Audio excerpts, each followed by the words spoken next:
Mafanikio ambayo yamepatikana katika miaka hii minne tunakwenda kwa 5 hayana mfano mwingine wa kupigiwa katika nchi yetu na pengine katika nchi zinazotuzunguka. Serikali ya CCM imefanya kazi kubwa katika utekelezaji wa ilani. Maeneo madogo ambayo tutaendelea kuyaboresha, tutaendelea kuyasemea. Rais wetu mwaka huu amepata tuzo ya kimataifa kutokana na kupungua kwa idadi ya vifo vya kina mama wajawazito, lakini vile vile kupungua kwa idadi ya watoto wanaokufa wakiwa chini ya miaka 5, lakini pia wanaokufa baada tu ya kuzaliwa. Hii ni matokeo ya kuboreshwa kwa huduma za afya, lakini vile vile kuboreshwa kwa uchumi wa nchi, ambayo hali ya maisha ya Watanzania wa kawaida inaendelea kuimarika.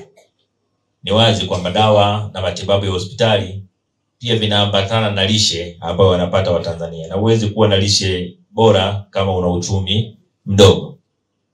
Kwa nitumie nafasi hii kuhakikishia kwamba CCM itaendelea kuzisimamia serikali zake, kuhakikisha kwamba kipaumbele chetu kinaendelea kuwa maisha bora ya Watanzania. Hicho ndicho kipaumbele chetu cha kwanza. Na kwa haya ambayo mmeniambia hapa, mmeongea habari muhimu sana nimeambiwa hapa. Kwanza nimeambiwa habari ya X-ray, nimeambiwa tayari ipo.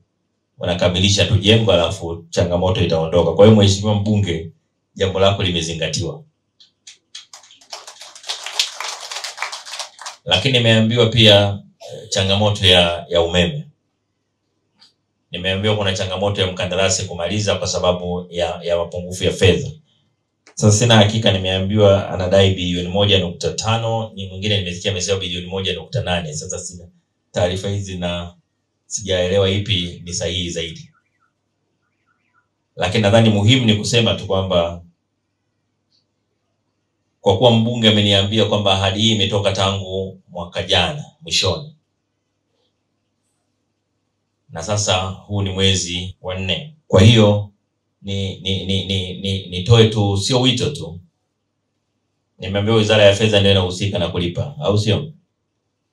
Nitoe wito kwa Waziri wa Fedha kulipa kipaumbele cha pekee swala la generator kwa ajili ya hospitali hii ya rufaa. Katika hospitali kubwa kama hii, kukosekana kwa umeme kwa muda mfupi tu kunaweza kukapoteza maisha ya watu.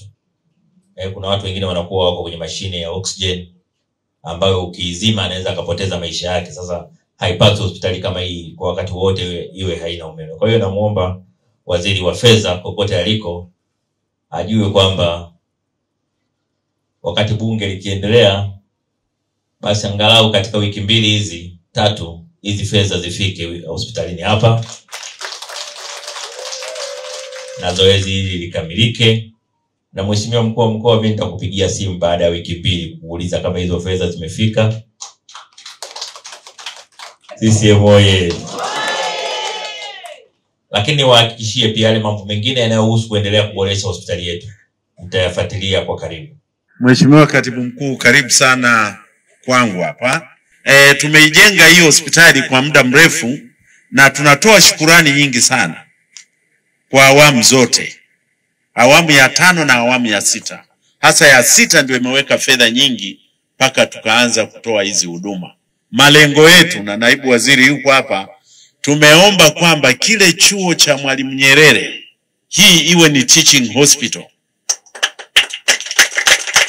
Na hiyo Katibu Mkuu tumeshaifikisha serikalini, serikali imeshakubali. Kwa hiyo Msoma hapa tunataka iwe teaching hospital, na tumeshapendekeza kabisa waanzishe nursing school. Kwa hiyo tunachokuomba na ujumbe tutakao kuomba ni kufikisha kwenye chama, kwa sababu iko kwenye ilani ya chama, na kufikisha serikalini kwamba hiki chuo kianze rasmi kikiwa ni sehemu ya chuo cha Mwalimu Nyerere, makao makuu yakiwa Butiama.